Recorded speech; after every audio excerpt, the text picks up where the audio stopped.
अस्सलाम वालेकुम dear audience, this is Mohammed Khan Mehdi with Inside Reality. आप सब खैरियत से होंगे। आज मेरी टॉपिक है जो ईरान ने अब रिसेंटली कल उन्होंने जो टेस्ट किया है successfully. Iran has test its first satellite carrier operating on solid fuel. ये एक बहुत ही इम्पोर्टेंट टॉपिक है क्योंकि इससे पहले ईरान जो लिक्विड फ्यूल पर अपने जो सैटेलाइट कैरियर का उन्होंने तजुर्बा किया था और अभी रिसेंटली उन्होंने इस जो ड्रास्टिक जो अचीवमेंट है उसको भी उन्होंने मैनिफेस्ट कर लिया है और काफ़ी हद तक ये एक कामयाबी समझा जा रहा है ईरान की। और रिसेंट जो डेकेड्स है उसमें ईरान ने काफ़ी हद तक अपनी ड्रोन टेक्नोलॉजी, मिसाइल प्रोटेक्शन और न्यूक्लियर इन्रिचमेंट हो और जो एकेडमिक जो बैकग्राउंड है उसमें काफ़ी हद तक ये एक लिहाज से तरक्की हासिल कर ली है। डिस्पाइट वो उन्होंने क्रिपलिंग सैंक्शंस देखे हैं, सीरीज़ ऑफ सैंक्शन उनकी इंसेप्शन से, रेवोल्यूशन से, but they didn't lose their hope, rather they move forward with more thunder and rumble। तो इस चीज़ को मद्देनज़र रखते हुए हमने देखना ये है कि अब इनकी जो अभी जो रिसेंटली उन्होंने जो सॉलिड फ्यूल पर उनकी जो सैटेलाइट कैरियर है जो अपने कम्युनिकेशन को स्ट्रॉन्ग करने के लिए, डिफेंस को स्ट्रॉन्ग करने के लिए उन्होंने खला में भेजा है, उसको कामयाबी से तजुर्बा किया है। इससे खित्ते पे क्या असर पड़ सकते हैं, अमेरिका का क्या रिस्पॉन्स हो सकते हैं और इसके जो वियना टॉक्स है अमेरिका की ईरान और ग्रुप 5+1 के ऊपर, उसके हवाले से हम डिस्कस करेंगे। उससे पहले हमारी न्यू ऑडियंस से गुजारिश है कि आप हमारे जो चैनल है उसको सब्सक्राइब कर लें, बेल आइकन पर क्लिक कर लें ताकि आप लम्हा बदलती खबरों के लिए हमारे साथ रहेगा। तो मैं आपको फैक्ट्स एंड फिगर की तरफ थोड़ा ले जाऊँगा।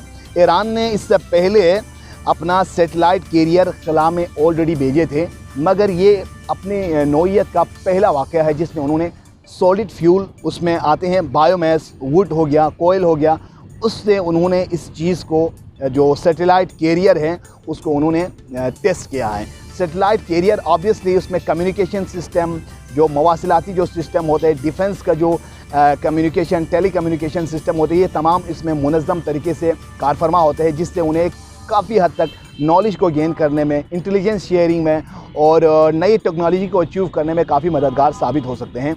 उन्होंने पहले इसको खला में भेजा था, अब ये एक एक अच्छी सी उनकी एक अचीवमेंट समझा जा रहा है। 2020 अप्रैल 2020 के बाद ये पहला ईरानियन एक तजुर्बा है। उससे पहले भी वो करते आ रहे हैं जब यहाँ पर वियना टॉक जारी और ईरान ने इसको यहाँ पर उन्होंने कामयाबी के साथ इसको टेस्ट किया है।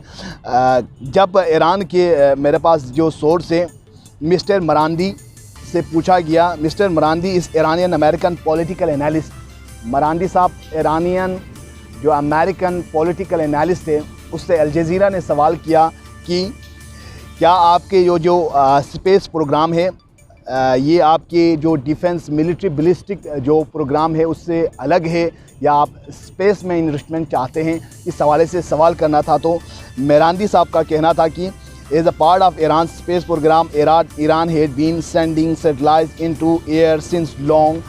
वो कह रहे हैं कि हम काफ़ी अरसे से स्पेस खला में जो सैटेलाइट भेज रहे हैं क्योंकि Iran will continue to carry out its ballistic missile manoeuvres and won't compromise on it. यकीनन मरांदी साहब कह रहे हैं कि ये ईरान का बैलिस्टिक मिसाइल प्रोग्राम जो उनकी रेड लाइन है अमेरिका के साथ, वो कहते हैं, अमेरिका कहते हैं कि आप मिसाइल प्रोग्राम को रोक दें। जो बैलिस्टिक, उनको ये डर है कि कहीं ये वॉरहेड ले जाने की सलाहियत अचीव न कर लें और अगर खुदा न खास्ता ऐसा करते तो इज़राइल की बका के लिए बहुत ख़तरा साबित हो सकते हैं।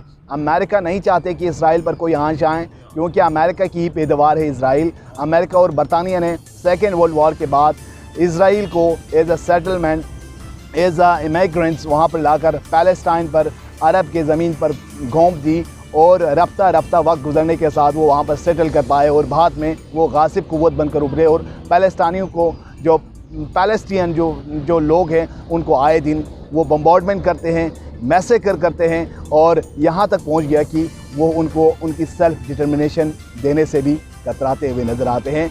बज़ाहिर दुनिया को लेक्चर देने वाला अमेरिका जब अपनी जो रियलिटी के पे आते हैं तो वो हिपोक्रेटिक नेचर को अपनाते हैं और कभी भी मुनाफिकत से, झूठ बोलने से कतराते नहीं हैं।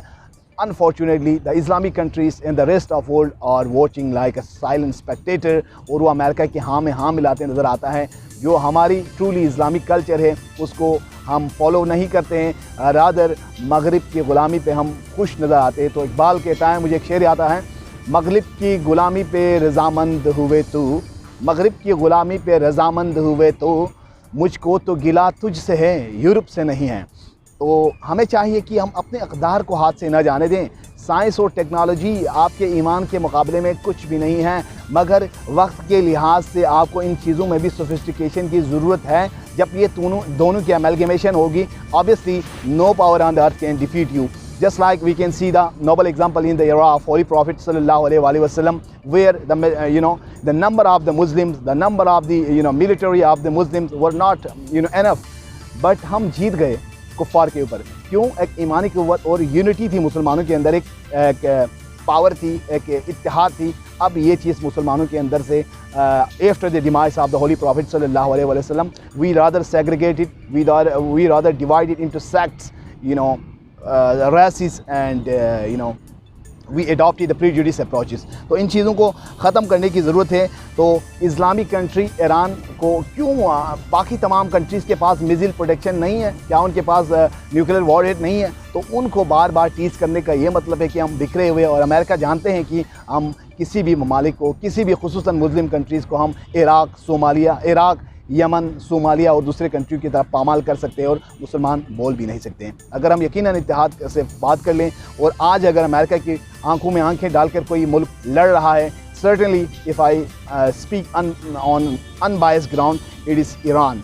ईरान ने काफ़ी हद तक अमेरिका को कम्बैट किया डिस्पाइट क्रिपलिंग सैंक्शंस, और उन्होंने जिस तरह ड्रोन टेक्नोलॉजी में सोफिस्टिकेशन हासिल कर लिए, मिज़ाइल प्रोटेक्शन में, और उनके जो जनरल है वो जो लीडरशिप है, यकीनन जो सैयद अली ख़ामनेई है वो एक सुप्रीम लीडर है, और उन्होंने अब तक अमेरिका की हाँ में हाँ नहीं मिलाई। रादर अमेरिका ने के लिए जो टिट फॉर टेट का जो रविश है वो अपनाया, और अमेरिका के लिए यही सूट करता है। जो मुस्लिम कंट्रीज उनके हर हाँ में हाँ मिलाते और उनकी डिक्टेशन को फॉलो करते हैं, उसको अमेरिका ने लूटा।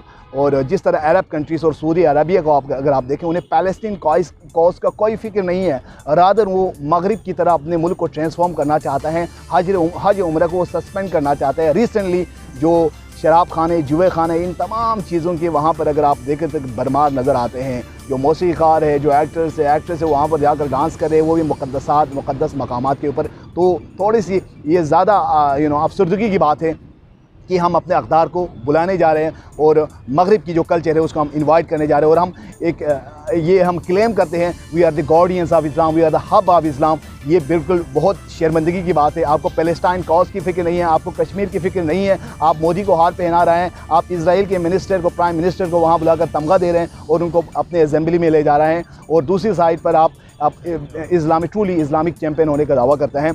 इन हाइपोक्रेटिक नेचर से निकलने की ज़रूरत है, और हमारे मीडिया को भी चाहिए कि वो सही आवाज़ को उठाएं, जो ग्राउंड रियलिटी है, इनसाइड रियलिटी है, उसको एक्सपोज करने की कोशिश कर ले कि कौन से मुस्लिम कंट्रीज़ और कौन से हमारे मुज़ाहमती तहरीक है, हमास हो गया, हिज़्बुल्लाह हो गया, ये किस तरह से उनके साथ फ़ाइट कर रहे हैं, उसको काइंडली आप उजागर कर ले, ताकि इस्लाम का इमेज सही कदर से नुमायाँ हो।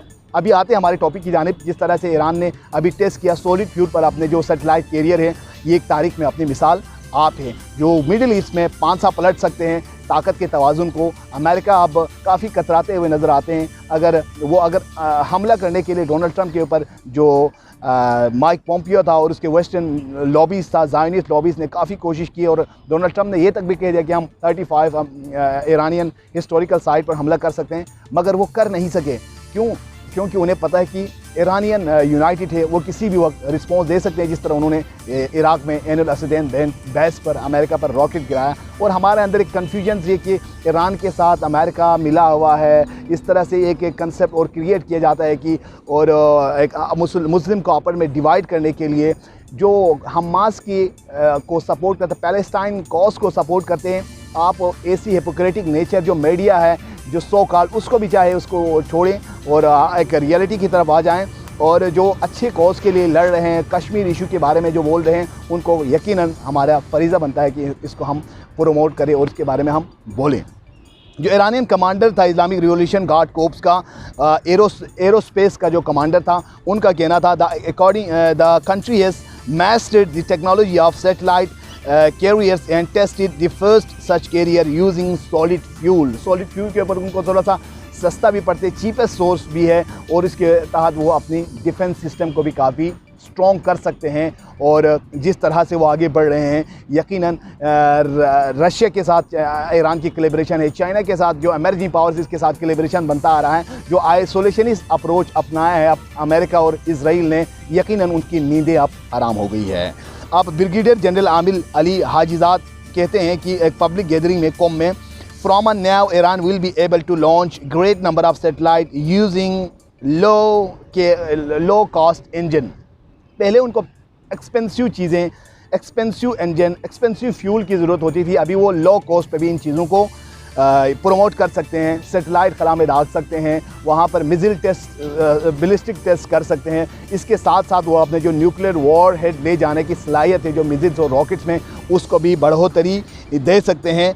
और during the past 2 decades all Iranian satellite carriers which were tested operated on liquid fuel, और ये जो यकीनन एक अच्छी बात है। इससे पहले ईरान ने जो सिमॉर्ग जो अपना जो कैरियर था, सेटेलाइट था, उसको ऑलरेडी खला में उन्होंने छोड़ा है।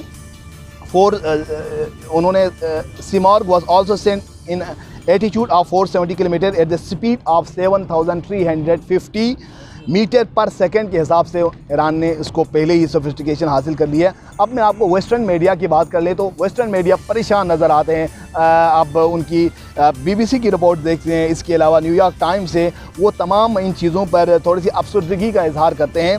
United States and Israel have expressed deep grief on this step and said the Iran satellite launch are the part of an effort by the Islamic Republic to develop its ballistic missiles capable of delivering nuclear warhead. तो उनकी परेशानी हमें नज़र आते हैं कि किस तरह से वो चीखो पुकार के आरंभ में हैं। तो वेस्टर्न मीडिया के रिस्पॉन्स में ईरानियन फॉरेन मिनिस्टर का कहना है कि जो उसका सईद खतीबज़ादा ने जोर दिया कि जो ईरान की साइंटिफिक जो प्रोग्रेस है, it's a part of our scientific and research program including the field of aerospace and its unalienable right of Iran to achieve such steps to sophisticate our military system because Iran is being threatened by the major powers to be attacked. तो ये एक बहुत ही interesting चीज़ है। और वो मज़ीद कहते हैं no resolution prevents Iran from continuing its space programme.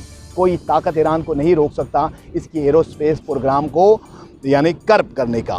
तो वो उनका ये मैसेज है मगरबी पावर के लिए कि अगर आपने रोकना है तो अमेरिकन पावर को, अमेरिकन जो एरोस्पेस है, अमेरिकन जो न्यूक्लियर इनरिचमेंट है, इजराइल का है, फ्रेंच का है, जिन्होंने इजराइल को सपोर्ट किया और न्यूक्लियर रिएक्टर बना के दिया, इनको कर्ब कर लें। इस्लामिक ईरान का ये, इस्लामिक रिपब्लिक ऑफ ईरान का ये हक़ है, वो किसी भी सूरत इस चीज़ से दस्तबरदार नहीं होने वाला है। और ईरान ने इसके साथ साथ Iran has also started the largest combined military exercise of कुछ base of ground force IRGC Islamic revolution guard corps का सबसे जो बड़ा है मशक़ें हैं, जंगी मशक़ें, उनका भी आगाज़ किया है। ओवरऑल अगर हम देखें कि if you have a glance on the Middle East, हमें जंगों की प्रैक्टिस, मशक़ें, ये असलहे का जो आम रेस है, it's gonna be increasing in the middle east, जो कि हमें एक खुशकुन फ़ज़ा के नमोदार होने की तरफ नहीं ले जाया जा रहा, रादर हमें एक कम्प्लेक्स वॉरफेयर की ग्राउंड पर ले जाता हुआ नज़र आता है।